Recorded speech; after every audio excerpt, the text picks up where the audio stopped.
Maldini is a name synonymous with the art of defending. This was the case long before Paolo came onto the scene.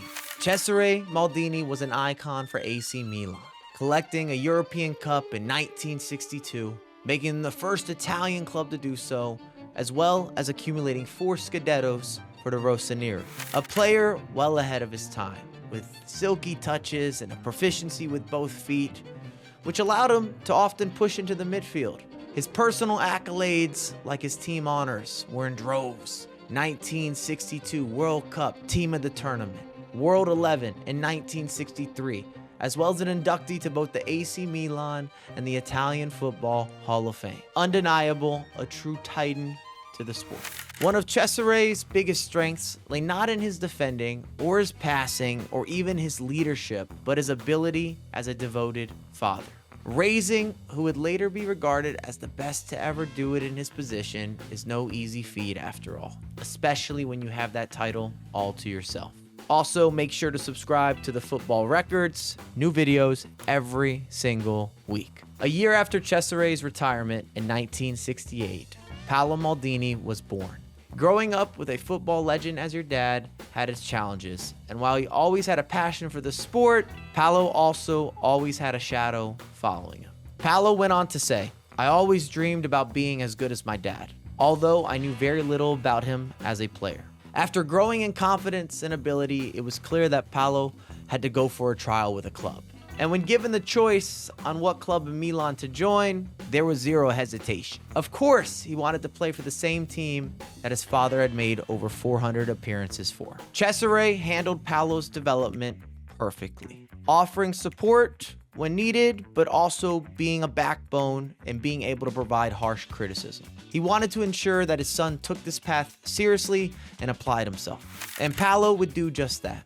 Already athletic and technically solid, his technical awareness was far above his years as well, showing early levels of maturity. Cesare would drive him to training and watch him from afar as his development flourished. And in theory, if Cesare interfered, it could cause too much additional pressure for that level of understanding and even patience with the process. On an icy cold January in 1985, Paolo Maldini comes on in the second half.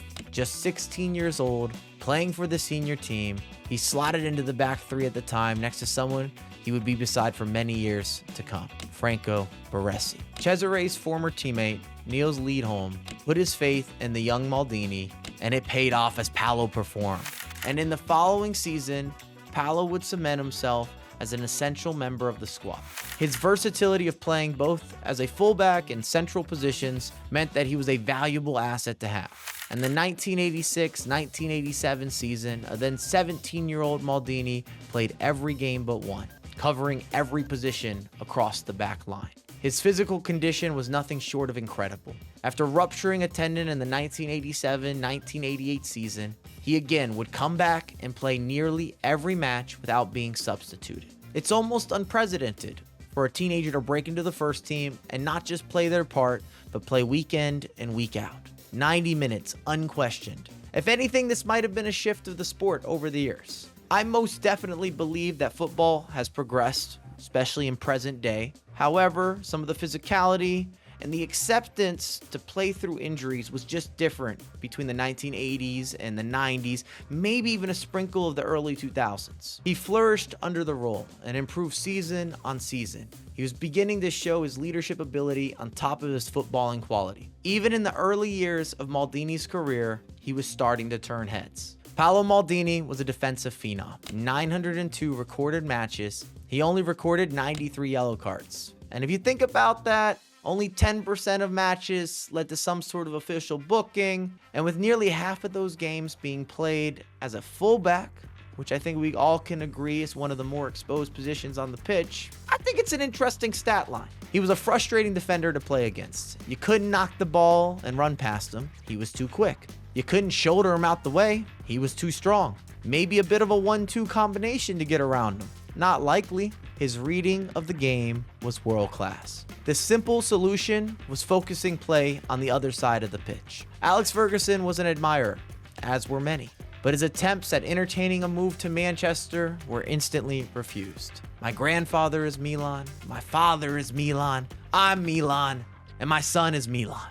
Forget it. Cesare replied to the proposition of Paolo moving away from the Rossoneri. And it's gotta be said, Maldini was part of some of the most iconic Italian sides of all time. In the late 80s, the Immortals, Ruud Gullit, Van Basten, Rijkaard, Baresi, Ancelotti. What a frightening lineup. In the 1987 season, they only conceded 14 goals. Back-to-back European Cups followed in a truly dominant era for AC Milan. And what followed was never a fall from grace. If anything, they kicked in another gear. Under Fabio Capello, the side went 58 games unbeaten, being appropriately nicknamed the Invincibles. They conquered Europe, getting to 3 consecutive Champions League finals and winning a pair. The second Champions League final victory is one of those moments that defined Maldini as one of the greats. In a matchup against Barcelona coached by Johan Cruyff and with firepower like Romario and Stoichkov, it was going to be a serious challenge. And due to suspension of both Costa Curta and Baresi, Maldini had the responsibility to usher the back line without key foundational counterparts. And he did just that. Not only was Milan victorious, but they kept a clean sheet, winning 4-0, thrashing the likes of Barcelona.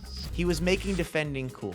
And that should coincide and parallel with Paolo Maldini's legacy. Not only the result or the resolve or the way that he went about it, but the aura, the ambiance, the desire for the youth to want to be a defender. After his third UCL title, he went on to lead Italy to a World Cup final in 1994. Where the infamous Baggio penalty occurred. Despite not winning the trophy, the level of consistent dominance was recognized. He won the World Player of the Year in 1994, the first defender to do so, as well as getting the bronze in the Ballon d'Or rankings. His prime was no joke. He was really that good. In 1996, Maldini found himself in a new role within the squad. He was now a senior leader in the squad, and many of the young players looked to Maldini for guidance after the retirement of Baresi. It was now officially on Maldini to lead. He was given the armband. That being said, it didn't go swimmingly well at first, as AC Milan crashed under expectations for nearly half a decade. But as the millennium was ushered in, so was the new look Maldini. Carlo Ancelotti, who deserves his own video entirely, was now in the managerial role at AC Milan. He began the rebuilding of the club in incremental league finishes. In the 2004-2005 season showed another iconic squad that Paolo was not only a part of, but leading, and leading with style. A backline of Cafu, Costa Curta, Nesta, and Maldini was a worrying proposition for opposing forwards. And if we're being honest, it was worrying for any side that wanted some level of offensive fluidity. Good luck against that back line. Even if those forwards were Del Piero and Trezeguet, who failed to score in the 2003 Champions League final, an emotional penalty shootout resulted in yet another UCL trophy for El Capitano.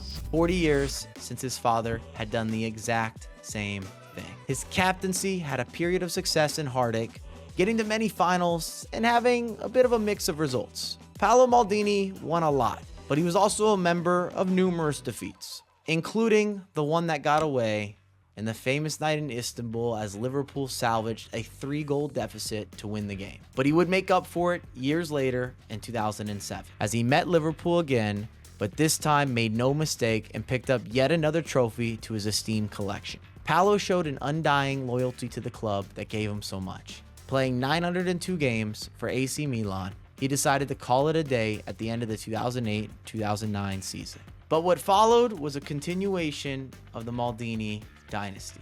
AC Milan retired the number 3 shirt with one caveat in mind. When a Maldini heir was in the squad, he would be allowed to revive the famous number. Paolo took up behind-the-scenes positions in 2018, becoming the sporting strategy and development director, before later becoming technical director. He was able to manage the club's growth to compete at the top again. After a hugely dominant period of domestic success by Juventus, AC Milan won the Serie A title in the 2021-2022 season. Maldini played an important role in acquiring the likes of Theo Hernandez, Rafael Leao, Tomori, and Mike Mignon. Sadly, however, this story doesn't have a happy ending. As recently as last year, Paolo was sacked as technical director. And on top of this, the Maldini dynasty is at risk to collapse. with Paolo's children becoming professionals but failing to have anywhere near the kind of impact that he had and his father had. Although Daniel has promise, currently on loan with Monza at just 22, looking to make his family name proud. Overall, Paolo Maldini left a legacy unlike many others in the sport. A Rolls Royce of a defender who made it look effortless. He had the style and the substance, along with the work ethic, to not just make it to the top, but to excel on the largest of stages. He not only followed in his father's footsteps, but he surpassed them. And in defense to his children, it's nearly impossible to replicate what the great Paolo Maldini achieved throughout his career.